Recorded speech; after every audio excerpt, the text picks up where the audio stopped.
Tonight, running from a wildfire, thousands in Fort McMurray forced to relive a nightmare. When I see the clouds, I cried a lot. I'm traumatized from the last fire. Flames are once again bearing down on their community. We're with evacuees and those preparing to leave at any moment. We are also the only Canadian journalists on the ground in Haiti, a country still gripped by violence.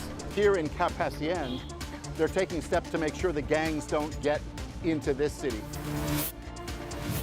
And grocery shopping at the dollar store looks a lot different in the U.S. It costs about $50 Canadian. I would say I have about 4 days worth of food here. Fresh food that is cheap. Why isn't it happening here? From CBC News, this is The National with Chief Correspondent Adrian Arsenault. Thanks for joining us. The flames are still dangerously close to Fort McMurray, Alberta, but officials say there is reason for hope tonight. The weather appears to be helping, at least for now. Fire crews are spraying trees, lining evacuated neighborhoods with fire retardant. Nearby tree trunks charred by the devastating fire back in 2016. They stand as testament to the threat. So the fire driving the fear is just 5 kilometers west of Fort McMurray. Several neighborhoods are already under evacuation order. The rest of the community under evacuation alert. But for much of the day, the wind has been coming out of the north, hopefully blowing the fire away from Fort Mac. Julia Wong is south of Fort McMurray in Lac La Biche, where evacuees are gathered. So, Julia, you've spoken with many of them.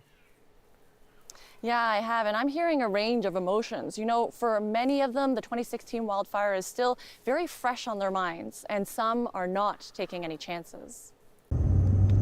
Thousands packed highways to get out of Fort McMurray as wildfire got dangerously close. You want some water? It was like deja vu for Melanie Panita. She was forced to run from the flames that destroyed her home and so many others in Fort McMurray in 2016. Now she's had to do it for a second time. I'm traumatized from the last fire, but this time you smell it and then you see the clouds. You know the fire is coming to your house, so you're gonna feel the same. Even some not under the evacuation order say they could not bear to stay. Stress, a lot of stress. It was contained, but you could still feel it there. My son was projecting a lot of that stress as well. Looking at a rear view mirror and seeing that black and red I know I made the right decision to leave just for our own mental well-being. As of Wednesday afternoon, the fire was mere kilometers from the community. Standing between them, 117 firefighters backed by 21 helicopters. But there's cautious optimism. Winds are expected to push the fire away from Fort McMurray. These are really favorable winds for us. We're seeing lower winds, and firefighters, of course, winds can change, but that's what's being anticipated for today. Back in 2016, the wildfire caught many off guard when it suddenly jumped a highway and a river, burning trees like candles. This fire is burning in the same area as 2016, but with the forest still growing back, this time it's fueled by dried grass. It's unlikely that a fire will reburn recently burned areas for about 10 to 20 years unless things are extreme. And with the extreme drought we've been seeing, that's the reason it's spreading. Not everyone is scrambling to leave. This woman is not under the evacuation order, but is packed and ready to go. And she isn't going to worry unless she has to. There's a lot of panic, there's a lot of spreading, and I just protecting myself, and I'm still at work, so I need to concentrate on my work. And for the people there where you are, it seems like they're going to have to wait it out a little bit longer. Yeah, a little bit. You know, local officials don't want to make any promises, and they say they don't want to let people back in until it's safe to do so. So those who have been evacuated have been told to prepare to stay away until next Tuesday at the earliest. But really, a lot depends on the weather. Of course, Julia Wong in Lac La Biche, Alberta. Thank you. All right, next, let's bring in Sam Sampson, who is right in Fort McMurray tonight. So, Sam, a portion of the city has been evacuated. What's the situation for those who are still there on alert?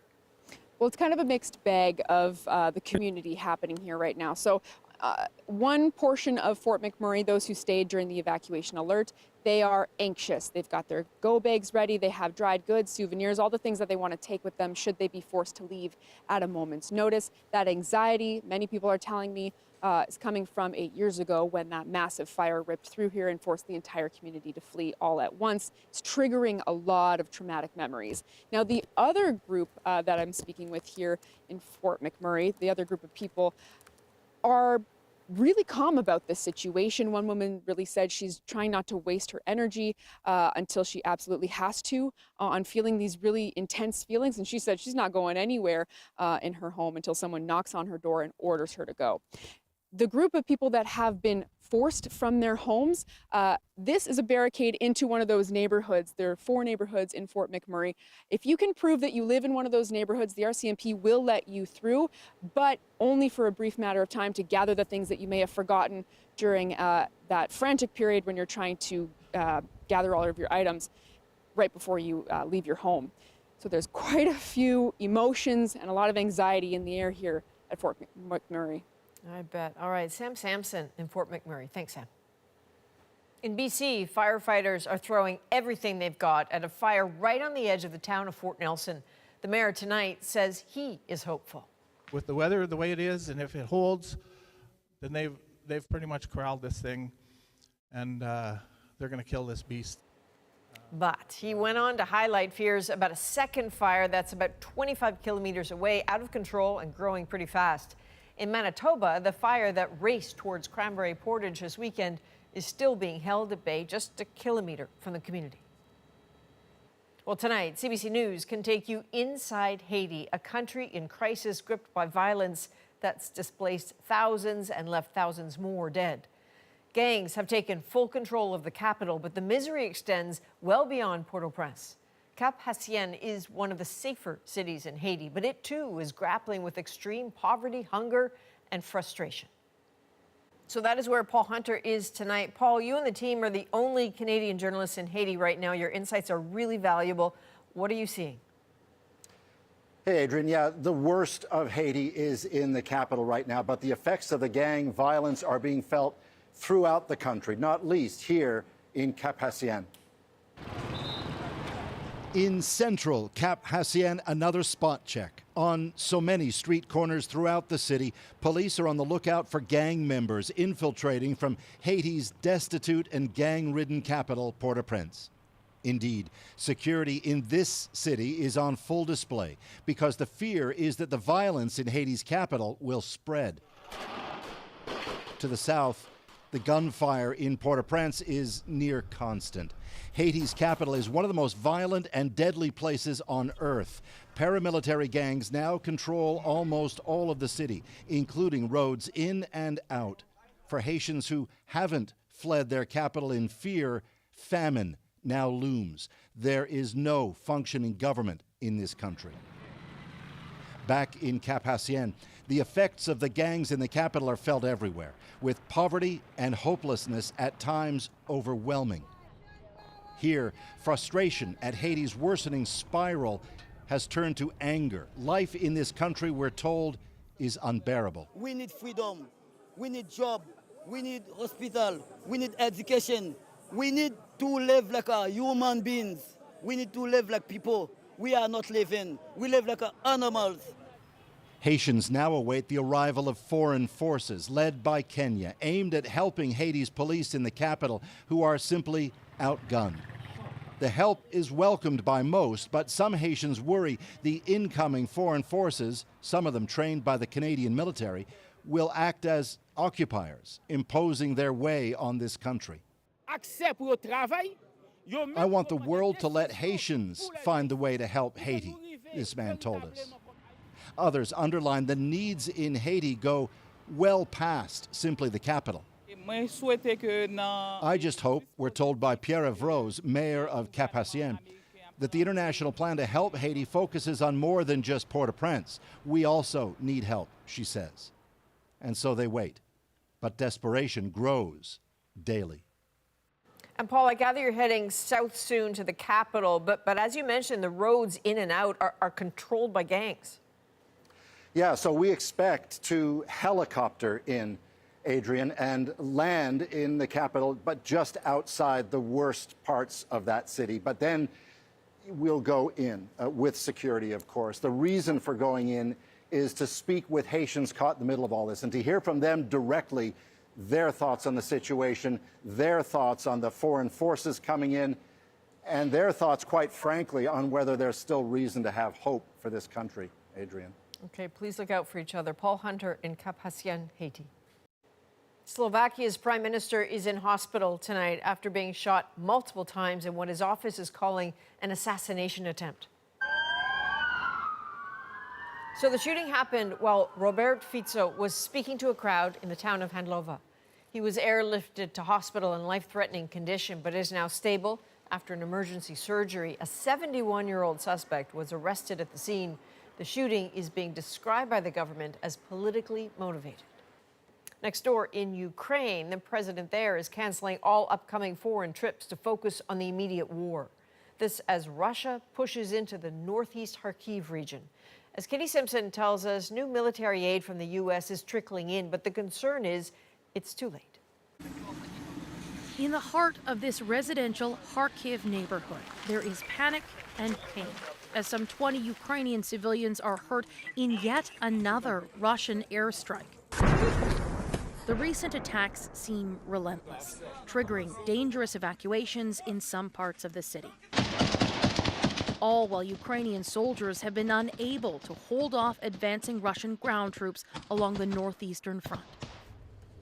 It is in this difficult moment that the U.S. Secretary of State is wrapping up his reassurance mission to Ukraine, highlighting the $61 billion weapons and aid package American lawmakers finally approved after months of contentious debate and delays. We're rushing ammunition, armored vehicles, missiles, air defenses, rushing them to get to the front lines. Some now blame those delays, at least partly, for Ukraine's recent setbacks. The United States' aid is crucial, and the pause of arms had a significant impact, says this Ukrainian lawmaker.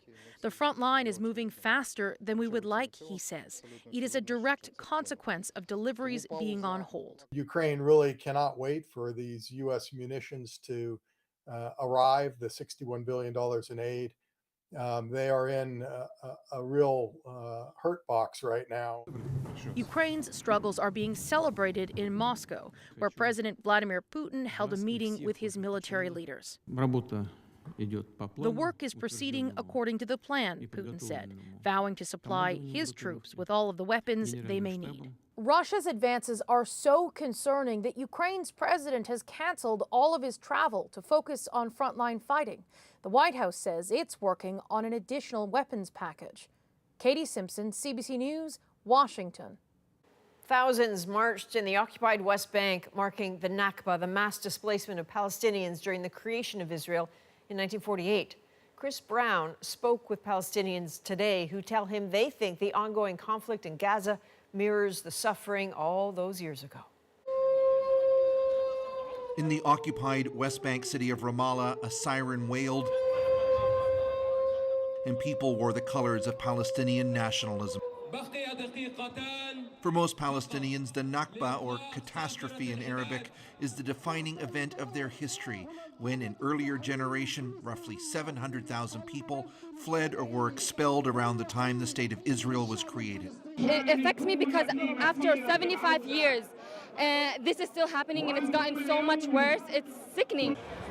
For many here, there are powerful echoes with the events of 76 years ago. Mass displacements in Gaza and Palestinian communities fighting for their existence. Mustafa is 80 years old, a child when his family fled from their village close to where Ben Gurion Airport was eventually built.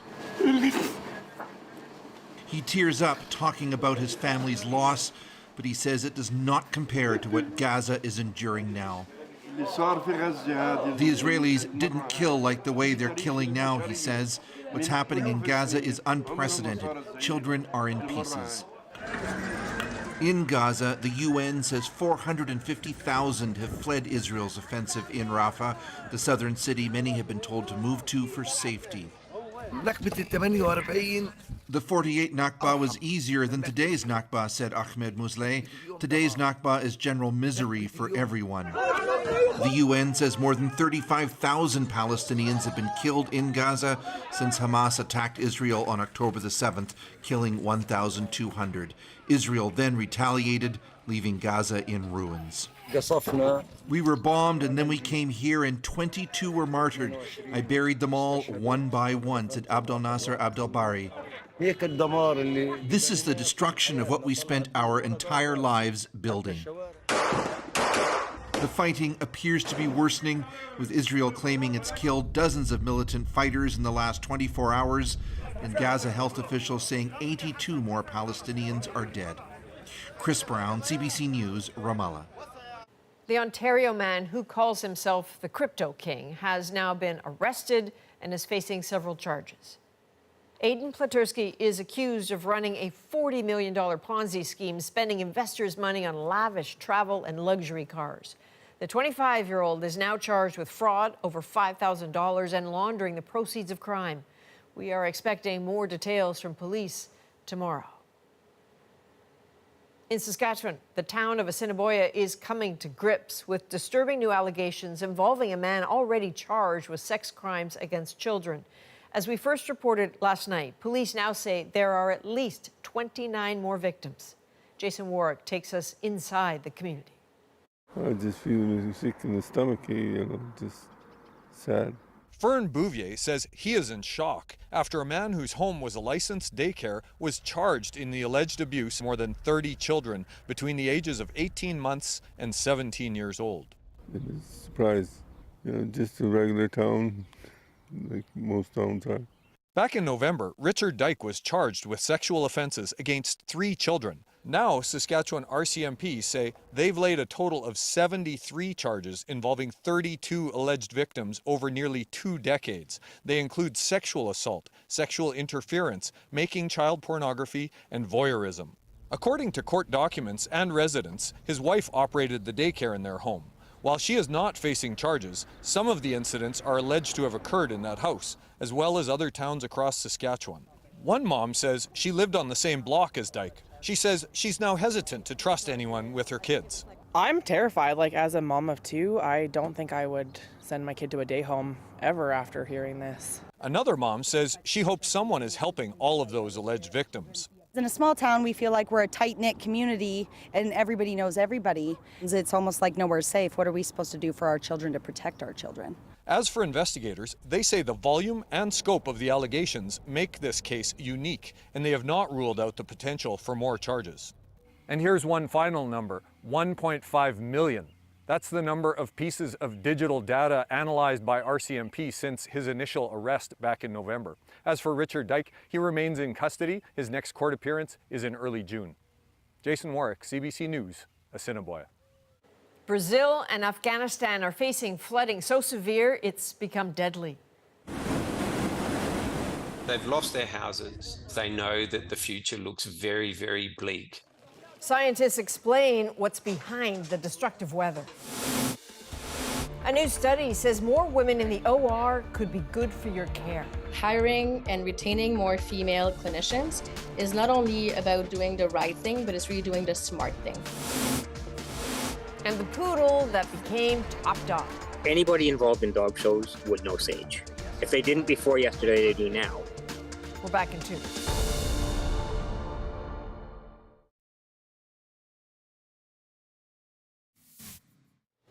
A bridge in Galveston, Texas was closed to traffic after this barge lost control and slammed into a support pillar. There are no reports of injuries, although one man on the barge was knocked into the water. But to make matters worse, the barge is now leaking oil. Well, devastating floods have submerged parts of Afghanistan, killing hundreds and destroying homes and businesses. That as Brazil is in the midst of another climate emergency. Susan Ormiston now with the severe toll of these powerful weather events. Flash floods triggered by torrential rains swamped villages and in hours tore through farmland. This man watched in horror from his roof Mud suffocated crops and filled homes, the worst flooding in Afghanistan in more than 3 decades. They're now burying loved ones. Over 300 died. Mohammed lost 13 family members and all his livestock. They've lost their houses, but what they're most concerned about is having lost their livelihoods because they know that the future looks very, very bleak. The World Food Programme and the International Rescue Committee are rushing in emergency supplies. Afghanistan had been bracing for another summer of crippling drought. The severe flooding came without warning. This season, which is like very less likely for having this kind of rains and flash flood, it is like a big alert, and the international community should consider this, and we should act as soon as possible. Across the world, flooding is also battering southern Brazil. The capital of Rio Grande do Sul is still submerged after rivers burst their banks. Over 500,000 people are out of their homes. Nunca chorei na minha vida. I've never cried in my life, says this man whose house was submerged. Dessa vez eu chorei. This time, I cried. Climate scientists say a much warmer South Atlantic Ocean coupled with water vapor in Amazonia unleashed torrents in the south, another climate emergency. Last year in 2023, we had the strongest drought in Amazonia over the last 120 years. This shows how unprepared developing countries are to deal with this kind of climate extremes. As Brazilian authorities warn, more rain is on its way. Susan Ormiston, CBC News, Toronto. The U.S. presidential campaigns of both Donald Trump and Joe Biden have now agreed to 2 televised debates, and the trash talk has already started. Well, make my day, pal. I'll even do it twice.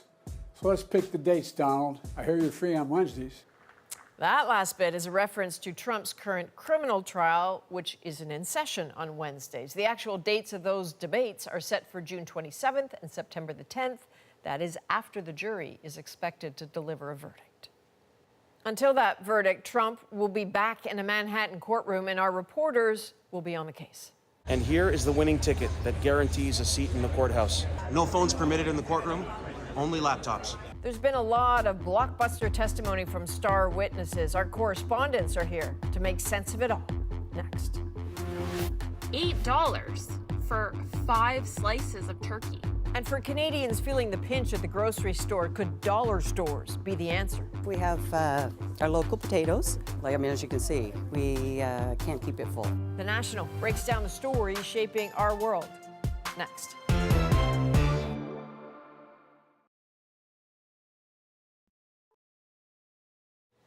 New Canadian research suggests having more female surgeons and anesthesiologists could lead to better outcomes for patients with fewer complications and fewer deaths. Tashana Reed takes us through the findings. Dr. Yana Dangler has seen the benefits of working in a diverse team in the OR. It helps with generating new ideas, it helps with innovation, and in this case, in the operating room, I think it helps with communication and care of the patient. A new study backs that up. Canadian researchers looked at more than 700,000 patients at Ontario hospitals who underwent major elective surgeries. They estimate at hospitals with more than 35% female anesthesiologists and surgeons, there was a 3% reduction in the odds of serious health complications, including death, within 3 months of surgery. 3% is pretty significant when you want to avoid having major complications and the struggles that come with that after surgery. So I think any improvement there is important. Researchers accounted for a broad spectrum of variables, from age to patient volumes. Of all the operations analyzed in the study, nearly 7% were performed by female surgeons, and 27% involved female anesthesiologists. Hiring and retaining more female clinicians is not only about doing the right thing, but it's really doing the smart thing. It's not only about equity and justice, it's really about increasing performance and providing better care. Anesthesiologist Dr. Saru Sharda says the research is important and raises even more questions. Why do we have underrepresentation of women in the OR? Once we get them into the OR, why are they leaving? And adds there could be other factors at play. What we also need to be thinking about is the power dynamics that are in that team and in that room. And so gender plays into that, race plays into that, the particular culture of that organization plays into that. Researchers say a better balance of men and women in operating rooms could ultimately lead to better outcomes for patients. Tashana Reed, CBC News, Toronto. Now it's time to dig deeper into the stories shaping our world. A Canadian dollar store aims to offer what U.S. shoppers already get: more food choices at better prices. Meat, chicken burgers, okay. But first, there are no cameras inside Donald Trump's criminal trial in New York. So if you want to watch it unfold, you need to get in line or you need a specific pass. And here is the winning ticket that guarantees a seat in the courthouse. The CBC's got one this week as part of the foreign press pool. And once we enter this building, it's cell phones off. No phones permitted in the courtroom, only laptops. The reporters, the cameras who are covering this case, they've been set up here since day one. This is where we have to be. You can't go any closer to the courthouse. If trying to keep track of Donald Trump's legal battles has you maybe rolling your eyes, we're here for you. We're going to break down the so-called hush money trial with two people who have been there from the very start. So, CBC correspondents Chris Reyes and Alex Pineda are joining us now from Manhattan. Chris, you know, this isn't the only legal case against Trump. So why all the attention on this one? Yeah, so Trump is embroiled in 4 criminal cases in total, and this one is getting a lot of attention because it's the first to go to trial and maybe the only one to conclude before the election. There's also jail time on the line, and Trump, being who he is, being a former president, gives this that instant massive spotlight. Okay, so what's the case about? Well, it's often described as hush money payments to adult film star Stormy Daniels and others made right before the 2016 presidential election and then unlawfully marked as legal fees. Now, to get more technical, the actual legal charges are 34 counts of falsifying business records to cover up a crime, that crime being fraud for the purpose of hiding the hush money payments from voters, which in New York State breaks election laws. So that's what makes these charges a Class E felony. Now, all that said, Adrian, if any other person were facing these charges, we would likely never hear about it. And that's because of all the criminal charges, Class E is the least serious. So criminal charges are categorized as A, B, C, D, E, Class A being the most serious, so first-degree murder, for example. Judges are typically more lenient on sentencing for Class E felonies unless you're a repeat offender, which we know Trump is not. So it's a very real possibility that even with a guilty verdict, Donald Trump walks out of that courtroom at the end of this trial. Okay, so we're now 3 weeks into this trial, and Alex, I really want to ask you, what do you think's been the most standout moment up until now? Yeah, I'd like to go back for a minute to the testimony of David Pecker. Okay, hold up for just 1 second, Alex. I just want to remind people of who we're talking about here. So this is David Pecker. He was the publisher of the National Enquirer, right? Exactly. And Chris is exactly right. Falsification of business records is only a felony if it's covering up another crime. And the alleged crime in this case is election finance fraud. David Pecker ties this to the election. He testified that in August of 2015, he met at Trump Tower with Donald Trump and with Michael Cohen to explain that he would be the eyes and ears of the campaign, to offer to help the campaign by buying and burying stories that were unflattering to Donald Trump. And he did so in a couple of cases and alerted the campaign to the Stormy Daniels story as well. So it connects Trump and Cohen and everyone involved in this story to David Pecker, who connects it all to the election. Okay, firstly, I love that you're in a busy New York hotel. It's loud. It could only be loud for New York. But Chris, whose testimony stood out for you? And maybe before you start answering, I'm going to guess that we're talking about Stephanie Clifford, otherwise known as Stormy Daniels. Correct. I mean, Stormy Daniels was memorable, yes. Legally significant, no. I mean, she said as much on the stand that she doesn't know anything about Trump's business records. And remember, Trump isn't being tried for having sexual affairs with women in this case. But here's why her appearance stood out. It was dramatic. emotional, and at times even uncomfortably comical, even awkward, given the subject matter, this alleged sexual encounter between her and Trump back in 2007. And Adrian, she went into salacious details, what Trump wore, how it happened, how long it took, and then it got volatile because of that. There were 2 calls for a mistrial from Trump's lawyers because they felt Daniels said too much about sex when that's not what the case is about, they argued. And then finally, just her appearance in that courtroom really solidified just how strange and uncharted of a moment this is in American history. Imagine a porn star, a president, a judge, and a jury. I mean, that was the scene for those 2 days of her testimony. It was hard to look away, even if you wanted to. Yeah, I bet. While we're talking about star witnesses, I mean, we're really missing one, right? We have to talk about this man. This is Michael Cohen. We've already mentioned his name a few times. He was Trump's former lawyer for many years, really a critical voice in this. That's right. He's a big part of the prosecution's case. Why is he the star witness? Yeah, I keep thinking about those Jenga blocks and how you have that one block that holds the whole thing together, and if you pull it out, the whole thing comes crashing down. Michael Cohen is kind of that block for the entire prosecution's case. He's the only witness who can claim he has direct knowledge of Donald Trump allegedly falsifying these business records. He's the only witness who's present in every part of the story that leads up to the alleged crimes. So the prosecution needs to make sure Michael Cohen's testimony holds up, that that block stays in place, that the jury believes him. And for the defense, you can believe they'll put all their effort in trying to dislodge that block, meaning attack Cohen's credibility, even bring up the fact that this is a guy who's already gone to jail for making these hush money payments. And Cohen's past really produced some of the most colorful moments of this trial. I mean, it was actually quite staid in there in the 2 days I've been in the actual courtroom so far.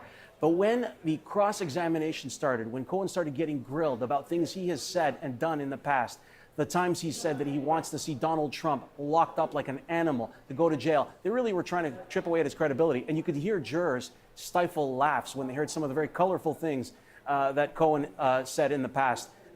Some of the things I can't repeat on TV because they're too vulgar.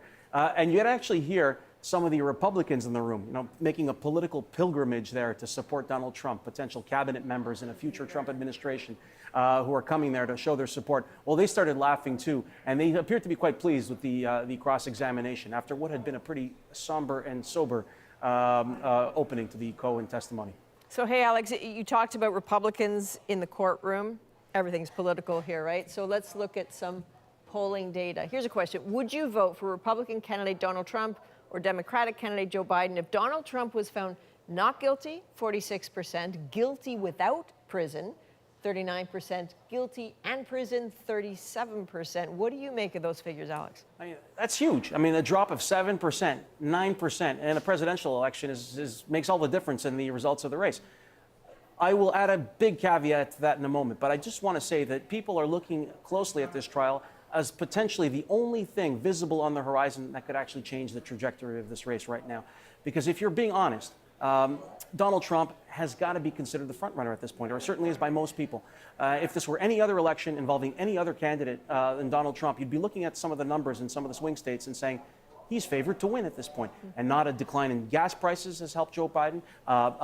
Inflation softening hasn't helped Joe Biden. So people are looking at this trial and saying, well, maybe this might help Joe Biden. That said, I would add a big heap of salt when looking at those numbers, because one other thing you might notice from that chart that you just showed is that Joe Biden's numbers don't go up. So these voters say, well, maybe I won't vote for Trump if he's convicted of some, but they're not shifting to Biden, which tells me that there is a likelihood that they're telling pollsters one thing in May of 2024 about a hypothetical scenario, and it's not entirely clear it will be something that holds up until November. All right, Alex Panetta, Chris Reyes, thank you. According to officials in Hamas-run Gaza, Israeli forces have killed tens of thousands of Palestinians. But how do we know how many of the dead are women and children? Ellen Morrow has been looking into it. Here's a sense of the story she's working on. Tens of thousands have been killed in Gaza, but the UN recently sparked confusion over the breakdown of those fatalities. These numbers were posted on May 6th. On May 8th, another post. The number of women and children killed appeared lower by nearly half. What's changed is the Ministry of Health in Gaza has updated the breakdown of fatalities. for whom full details have been documented. Israeli officials have slammed the UN and the data coming from the Hamas-run Gaza Health Ministry. But experts say it's always been accurate in the past. And there's no reason to think that in this case, it would not be. So what's happening with the numbers, and just how difficult is it to count the dead in Gaza? The pace and the scale of the killing is so great that it's impossible to keep up with it in real time. You can look for the full story on the breakdown in the coming days. We are also looking to the U.S. for solutions to the high cost of food. I just got a ton of groceries at the Dollar Tree. It cost about $50 Canadian. Dollar store dinners, why it's a struggle to find the same here. Next.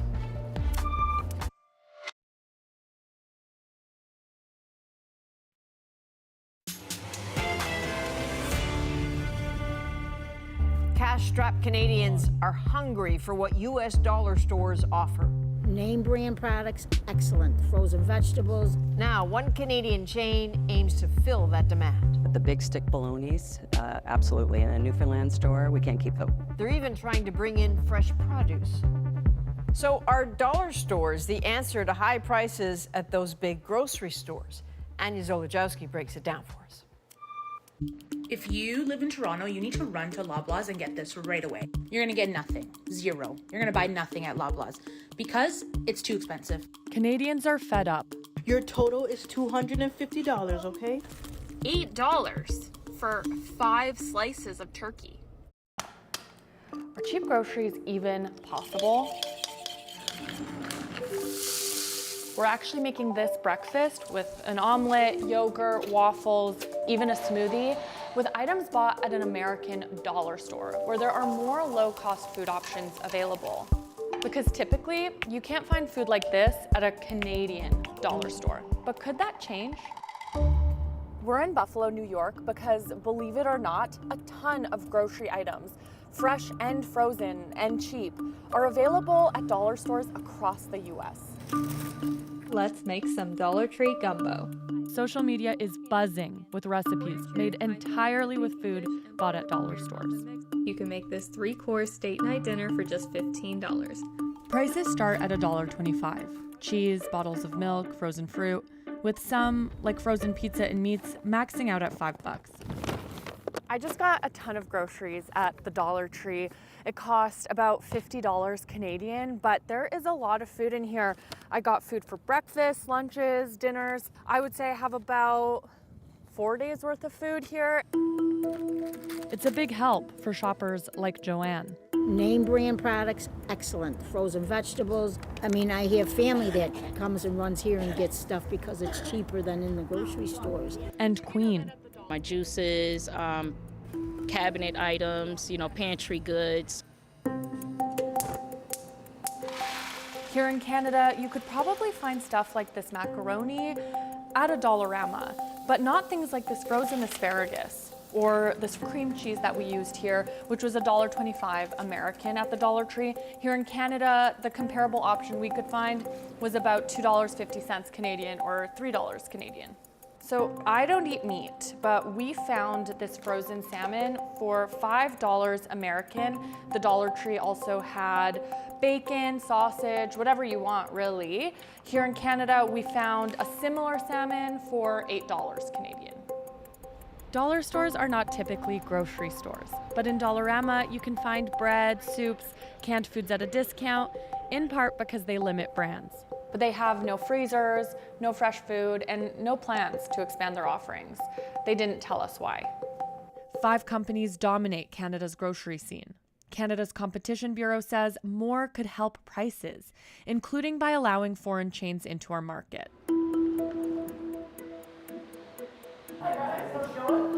Canadians are just shopping differently. So they're looking at the grocers and saying, this is too expensive to me, for my family. So I'm going to channels where food is cheaper, like dollar stores. Dalhousie's Sylvain Charlebois co-authored Canada's latest food price report. Families are spending $700 more a year. The biggest price jump was in bakery, meats, and vegetables. Food inflation is just the tip of the iceberg. It's a problem, But the larger problem for Canadians is price volatility. Prices are usually more predictable in dollar stores. But is supply? According to one investigation out of Halifax, Dollarama was prohibited from selling bread because it was too close to a Sobeys. In an email, Dollarama said it doesn't comment on its leases. Sobeys didn't respond to multiple requests. I'm in Minto, New Brunswick, about an hour and a half outside of Moncton, where the Great Canadian Dollar Store is trying to expand its grocery offerings to meet demand. It's nearly tripled since the pandemic. Could you show me some of the grocery offerings that you have? Absolutely. So first off, we have our local potatoes. As you can see, we can't keep it full. Belinda Hughes is with the Great Canadian Dollar Store. They're in smaller communities across Canada, with headquarters in New Brunswick. Just down from staple foods like beans and pasta, and the party favors and greeting cards. So this is where we're expanding. Fridges and freezers were installed 2 years ago. We're trying to do our best, again, with the communities that we live in, to bring in the staple products. So starting here, right, and meat, chicken burgers, okay. Yeah.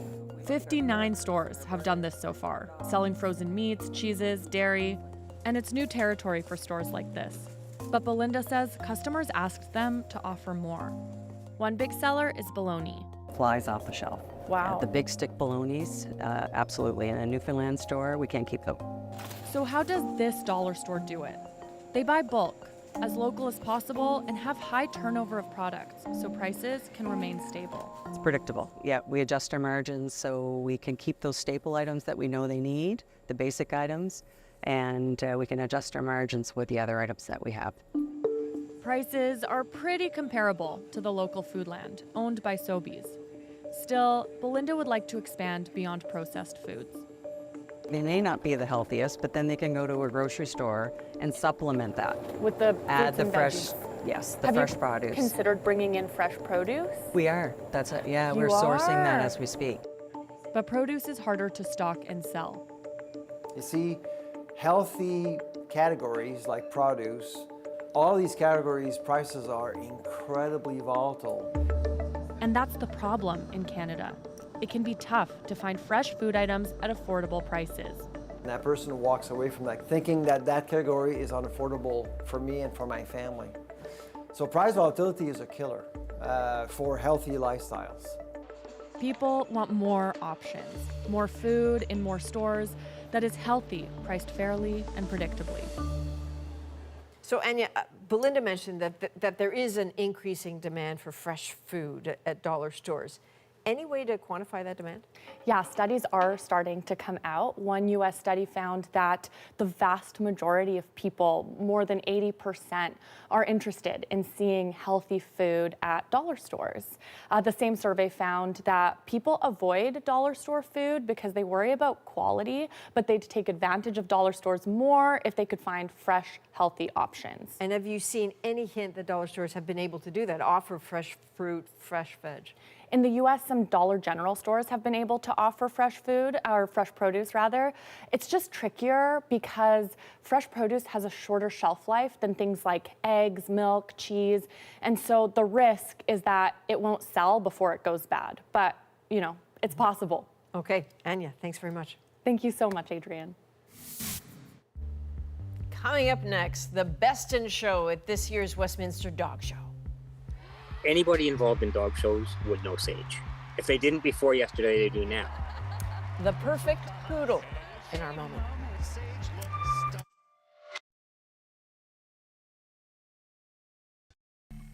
That is Sage the poodle, perfectly coiffed as she struts the runway of this year's Westminster Kennel Club Dog Show. So she was crowned best in show, beating out hundreds of other dogs, and tonight her win makes our moment. The best in show winner is the miniature poodle. Anybody involved in dog shows would know Sage. If they didn't before yesterday, they do now. The Westminster Kennel Club, it's considered the most important dog show in North America. So they're judged against the breed standard, so they're looking for the dog that's as close to the perfect poodle as possible. They'll check the bite, the angles, the coat. The miniature poodle won best in show. What you really need to see is the one picture that's going around of the moment that the judge pointed at Sage. and the reaction on Kozozaka's face. Tonight, first place goes to the miniature poodle. Sage's handler, Kozozaka, came from Japan probably 45, 50 years ago. Both he and Sage were retiring after Westminster, whatever happened. There were over 2,500 altogether, and he went out winning Best in Show.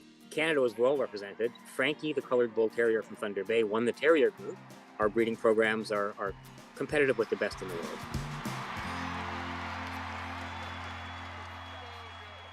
So here's a coincidence, or not. Kaz actually won this back in the early 2000s with a dog named Spice Girl. Guess what? It was Sage's great-great-grandmother. And maybe it's just me, or maybe all of us here, but can't stop looking at this without thinking about the movie Best in Show. If you haven't seen it, please do.